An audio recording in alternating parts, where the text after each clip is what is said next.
brought to you by Chandigarh University Uttar Pradesh campus. Scholarship से सपने की नई राह देने वाली चंडीगढ़ यूनिवर्सिटी अब उत्तर प्रदेश कैंपस में भी बिखेरेगी उम्मीदों की रोशनी, क्योंकि हमने भारत से सीखा है। तो कांवड़ियों को लेकर मुख्यमंत्री योगी आदित्यनाथ का नो कॉम्प्रोमाइज है। जी हां, नो कॉम्प्रोमाइज मतलब नो कॉम्प्रोमाइज। आज मुख्यमंत्री योगी आदित्यनाथ ने कांवड़ियों को आतंकवादी, कांवड़ियों को उत्पाती कहे जाने पर खूब सुनाया है। किसे सुनाया है, क्यों सुनाया है, आज हम तफसील से आपको यह बताएंगे। यह भी जानिए कि उन्होंने कांवड़ियों के साथ साथ मुहर्रम को लेकर और खासकर के मुहर्रम के जुलूस को लेकर उन्होंने क्या कहा है, इसकी भी खूब चर्चा है। एक बात तो साफ है, कांवड़ियों को उपद्रवी, आतंकी ऐसे शब्दों को लिखने पर मुख्यमंत्री का गुस्सा आज साफ दिखाई दिया। यह सब कुछ आज का यूपी में। नमस्कार, मैं हूं कुमार अभिषेक, आप देख रहे हैं यूपी तक। हम हाजिर हैं अपना न्यूज शो आज का यूपी लेकर। तो पिछले कुछ दिनों से आप देख रहे होंगे कि जब कांवड़ यात्रा निकली, या यूं कह लें कि सावन में जो ये कांवड़िए पश्चिमी उत्तर प्रदेश में चल रहे हैं, यूं तो पूरे उत्तर प्रदेश, बिहार, हर जगह कांवड़ यात्रा दिखाई दे रही है। लेकिन हरिद्वार से लेकर पूरा पश्चिमी उत्तर प्रदेश होते हुए जब ये कांवड़िए हरियाणा, राजस्थान, दिल्ली, गाजियाबाद यहां तक पहुंचते हैं, तो बीच में कई जगह कांवड़ियों की वो तस्वीरें सामने आई जिसमें ऐसा दिख रहा है कि उपद्रव हो रहा है। कई जगह चश्मे की दुकान तोड़फोड़ हुई, कहीं कांवड़ियों की गाड़ी सटी तो मारपीट हुई, और ये वीडियो खूब वायरल।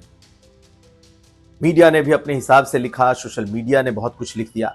आज बारी थी मुख्यमंत्री योगी आदित्यनाथ की। मुख्यमंत्री योगी आदित्यनाथ वाराणसी में थे और शेड्यूल्ड ट्राइब्स के एक कार्यक्रम को संबोधित करना था, और मुख्यमंत्री ने जो वक्त, जो जगह और जो विषय चुना वो अपने आप में बिल्कुल नायाब था। इस मुद्दे पर आज मुख्यमंत्री योगी आदित्यनाथ का गुस्सा साफ दिखाई दिया। जिस तरीके से कांवड़ियों को आतंकी, उपद्रवी ऐसे शब्दों से नवाजा गया, सोशल मीडिया प्लेटफॉर्म पर फेक अकाउंट बना करके तमाम बातें लिखी गई, योगी खासे नाराज थे। सबसे पहले सुनिए मुख्यमंत्री ने क्या कहा। इस कांवड़ियों को इस तरीके से पेंट किए जाने पर, यानी कि इस तरीके से कांवड़ियों के बारे में सोशल मीडिया पर लिखे जाने पर देखिए मुख्यमंत्री का चेहरा।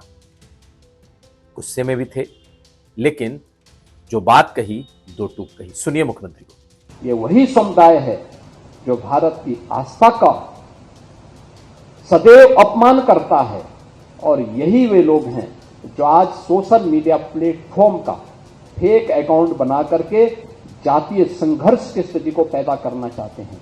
इन सब से अगर हम सावधान रह करके अपने आप को सुरक्षित कर सकें, अपने समाज को सुरक्षित कर सकें, तो राष्ट्रीय एकता को संबल प्रदान करने में वर्तमान की इस भूमिका में हमारी संस्थाएं बड़े भूमिका का निर्वहन कर सकती हैं। मुख्यमंत्री का गुस्सा आज मीडिया पर भी था। मुख्यमंत्री योगी आदित्यनाथ ने कहा कि फेक नैरेटिव बनाकर मीडिया ट्रायल किया जा रहा है। मीडिया ट्रायल सिर्फ मीडिया ट्रायल तक सीमित नहीं है। कांवड़िए जो कि कह सकते हैं कि अनुसूचित बिरादरी से लेकर ऊंचे तबके तक के लोग, श्रमिक से लेकर ऊंचे तबके तक के लोग, और हर प्रदेश का वासी, हर देशवासी जब कांवड़ियों के साथ, बाबा भोले के साथ जुड़ा हुआ है, तब किस तरीके से मीडिया ने यह पूरा नैरेटिव चलाया है। मुख्यमंत्री का यह बयान सिर्फ बयान भर नहीं है, इसमें कहीं ना कहीं मुख्यमंत्री योगी आदित्यनाथ का अपने विचार, किस तरीके से वो इस पूरे सावन महीने में कांवड़ियों से खुद को कनेक्ट पाते हैं, कहीं ना कहीं ये उसका भी उद्गार है। सुनिए मीडिया को लेकर क्या कहा है सीएम ने। कांवड़ यात्रा चल रही है, समाज का सबसे यानी श्रमिक वर्ग से लेकर के उच्च वर्ग तक हर व्यक्ति अभियान के साथ जुड़ा हुआ, एकता का अद्भुत संगम। कोई भेदभाव नहीं, न जाति का भेद है, न क्षेत्र का भेद है, न वर्ग का भेद है, न मत का भेद है, न संप्रदाय का भेद है।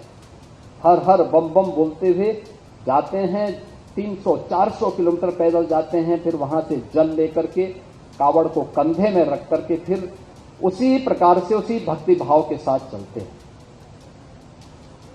लेकिन मीडिया ट्रायल होता है, बदनाम किया जाता है, खूब उसके बारे में लिखा जाता है, उन्हें उपद्रवी और आतंकवादी तक बोलने का दुस्साहस होता है।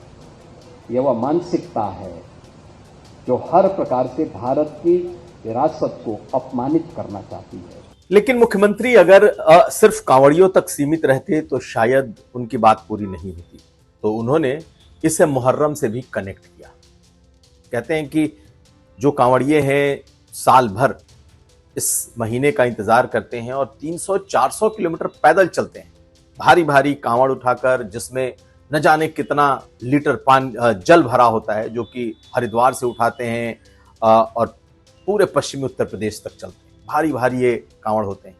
तो कहीं ना कहीं मुख्यमंत्री ने खुद को आस्था के उन विचारों से कनेक्ट करते हुए ये तमाम बातें कही और मीडिया को भी नहीं बख्शा, मीडिया ट्रायल करने के। लेकिन उन्होंने इसे कनेक्ट कर दिया मुहर्रम से।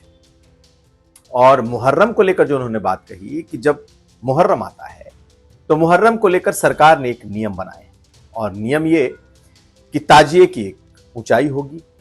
ताजिए के चलते न तो पेड़ों की शाखाएं काटी जाएंगी, न पेड़ काटे जाएंगे, न घरों के छज्जे तोड़े जाएंगे, न ही हाई टेंशन वायर हटाए जाएंगे।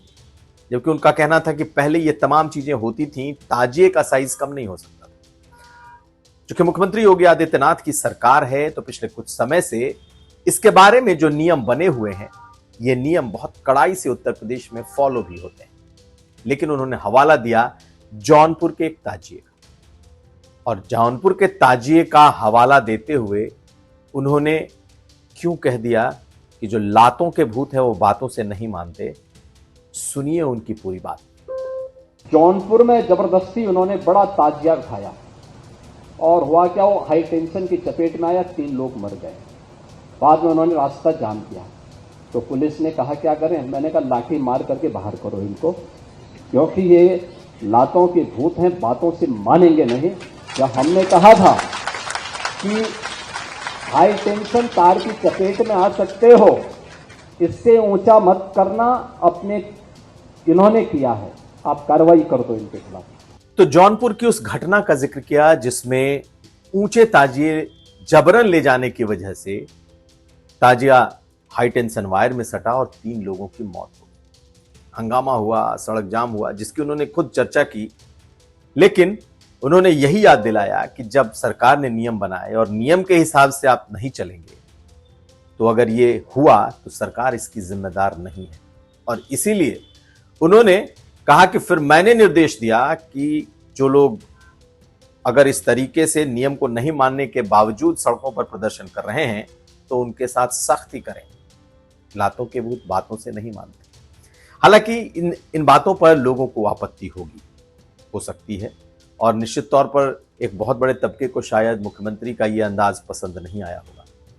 लेकिन यह बात भी सच है कि अगर सरकार ने जो नियम तय किए हैं, अगर वो बात मानी गई होती तो शायद 3 जिंदगियां बच जाती। तीनों युवा ही थे, युवा लड़के थे, मुसलमान थे। तो सख्ती में भी कहीं ना कहीं वो संदेश छिपा है कि सरकार जो तय कर रही है वो मानो। सिर्फ कांवड़ियों की सिर्फ ताजिए की बात नहीं है, सरकार ने कांवड़ियों के डीजे पर भी सख्ती की है और बाकायदा जो डीजे हरिद्वार से निकले और उत्तर प्रदेश के लिए चले, बहुत सारे डीजे को रोकना पड़ा, बंद करना पड़ा, उन्हें वापस करना पड़ा कि इस ऊंचाई के डीजे अलाउड नहीं है। कांवड़ियों में रोष विरोध हो सकता है, लेकिन उन्होंने इसे माना। तो आज मुख्यमंत्री योगी आदित्यनाथ का यह रूप ऐसा था जिसने कम से कम कांवड़ियों को लेकर जिस तरीके की रिपोर्टिंग हुई है, चाहे वो सोशल मीडिया पर हुई हो, चाहे वो मीडिया ने दिखाया हो, आज मुख्यमंत्री योगी आदित्यनाथ बेहद खफा थे। तो एक बात तो मान लीजिए कि कांवड़ियों को लेकर मुख्यमंत्री बिल्कुल नो कॉम्प्रोमाइज के मूड में, यानी कोई कॉम्प्रोमाइज नहीं। हाँ, ये जरूर है कि अगर किसी ने गड़बड़ी की, उत्पात किया, प्रदर्शन किया तो उससे सरकार अपने तरीके से निपटेगी, लेकिन कांवड़ियों पर सरकार सवाल नहीं उठने देगी। और मुख्यमंत्री का चेहरा इस बात का सबूत, इस बात की गवाही दे रहा था कि कांवड़ियों को लेकर जो लिखा गया, जो बोला गया, जिस बैड लाइट में उन्हें पेश किया गया, उसने उन्हें बहुत तकलीफ पहुंचाई। और इसीलिए आज जब वो बोल रहे थे तो कई ऐसे तल्खी भाषा का और शब्दों का इस्तेमाल था जो मुख्यमंत्री शायद ही करते हैं। तो ये था आज का यूपी। हम कल फिर हाजिर होंगे। आप हमें दीजिए इजाजत। देखते रहिए यूपी तक।